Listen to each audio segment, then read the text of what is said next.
அழகே அழகுல அடுத்து நடக்க போதுன்னு வாங்க பார்க்கலாம். மதி சுரேஷ் அடிச்சது ரொம்ப சரின்னு சொல்றவங்க இந்த வீடியோவுக்கு ஒரு லைக் பண்ணிக்கங்க. மதியோடைய அம்மா அப்பா வராங்க.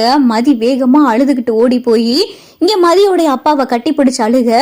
மதி மதி என்னம்மா ஆச்சு அப்படின்னு சொல்லி மதி அப்பா கேட்க, அப்பா என்னால முடியலப்பா அப்படின்னு சொல்லிட்டு மதி அழுக.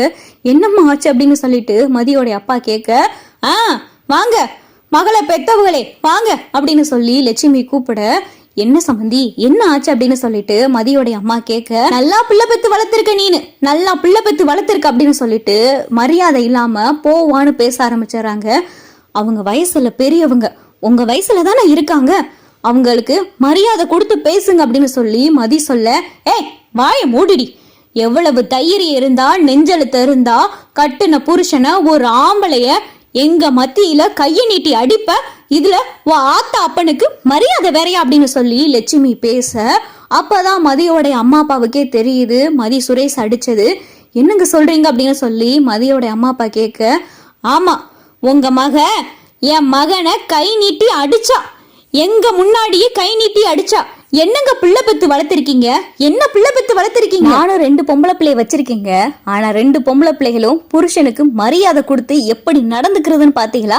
உங்க மகளுக்கு மரியாதைனா என்னன்னே தெரியல.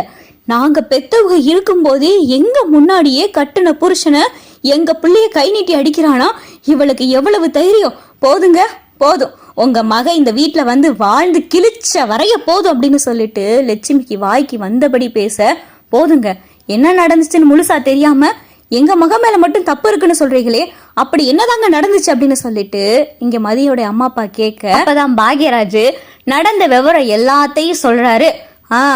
எங்குங்க என் மகளை உங்க மகன் அடிச்சிருக்காரே, அத சொல்லவே இல்ல, அப்படியே மூடி மறைச்சிட்டீங்களே அப்படின்னு சொல்லிட்டு மதியோட அப்பா கேட்க, என்னங்க ஏன் ஒரு புருஷன் பொண்டாட்டிய அடிச்சதே கிடையாதா?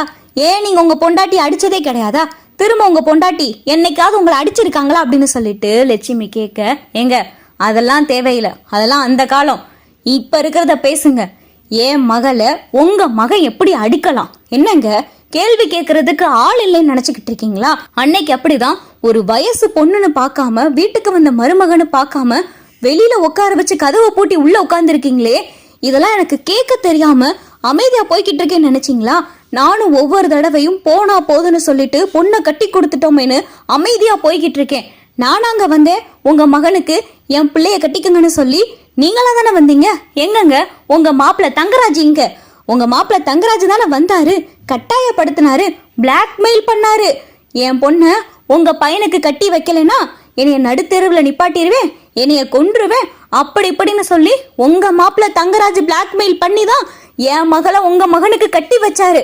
இப்படி இருக்கிற சூழ்நிலையில என் மகளை கொஞ்சம் கூட புரிஞ்சுக்கிறாம நீங்க சொல்ற இழுப்புக்கெல்லாம் வரணும்னு என் மகளை போட்டு பாடா படுத்துறீங்களே, அப்புறம் இதெல்லாம் நான் எங்கெங்க போய் சொல்றது அப்படின்னு சொல்லிட்டு மதியோட அப்பா கேட்க, லட்சுமியாலையும் ராகவனாலையும் பார்த்தா எதுவுமே பேச முடியல. அப்பதான் சுரேஷ், போதுங்க போதும், உங்களுக்கு இவ்வளவுதான் மரியாதை, எங்க அம்மா அப்பா கிட்ட இவ்வளவு கேள்வி கேட்கிற ரைட்ஸ் கூட உங்களுக்கு கிடையாது. உங்க பொண்ணு என்னை அடிச்சிட்டா, இனிமேல் அவளுக்கு இந்த வீட்டுல இடம் கிடையாது அப்படின்னு சொல்லிட்டு சுரேஷ் சொல்ல, என்ன இடம் கிடையாது? என் மகளை யாரை கிட்ட அடிச்சீங்க? என் மகளை நீங்க அடிச்சீங்க, அதுக்கு திருப்பி உங்களை அவ அடிச்சா, நீங்க என்ன செய்யறீங்களோ அதுதானே திரும்ப கிடைக்கும். என்னங்க மாப்பிள்ள, நீங்க செஞ்ச விஷயம் எதுவும் எனக்கு தெரியாதுன்னு நினைச்சு பேசிக்கிட்டு இருக்கீங்களா அப்படின்னு சொல்லிட்டு மதியோட அப்பா கேட்க, என்ன தெரியாது, என்ன விஷயம் அப்படின்னு சொல்லிட்டு இங்க சுரேஷ் ரொம்ப கோபமா கேட்க, அப்பா வேண்டாம் எதுவும் பேச வேண்டாம் அப்படின்னு சொல்லிட்டு மதி சொல்ல, இருமா மதி, ஒரு உண்மைய இங்க சொல்லியே ஆகணும்.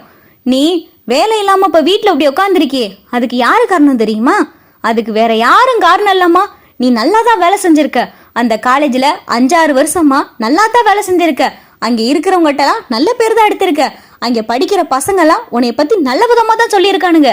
ஆனா இந்த நிக்கிறாரே இந்த வீட்டு பிள்ளை சுரேஷ், இவரும் இவருடைய மாமா தங்கராஜ் 2 பேரும் சேர்ந்துதான் உனக்கு அந்த வேலையை பர்மனன்ட் ஆக்க கூடாது, அந்த காலேஜ்ல இனிமேல் வேலை செய்யக்கூடாதுன்னு உன்னைய வேலையை விட்டு தூக்குனதே இந்த 2 பேர் தான் அப்படின்னு சொல்லிட்டு மதியோடைய அப்பா சொல்ல, மதிக்கு பார்த்தா பயங்கரமான அதிர்ச்சி.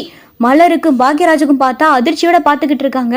அப்பா அப்படின்னு சொல்லிட்டு இங்க மதி கேட்க, ஆமாம்மா மதி, நீ வேலை போயிருச்சுன்னு சொன்னியா? எனக்கு மனசு கேட்கல. காலேஜில் போய் விசாரிச்சேன்.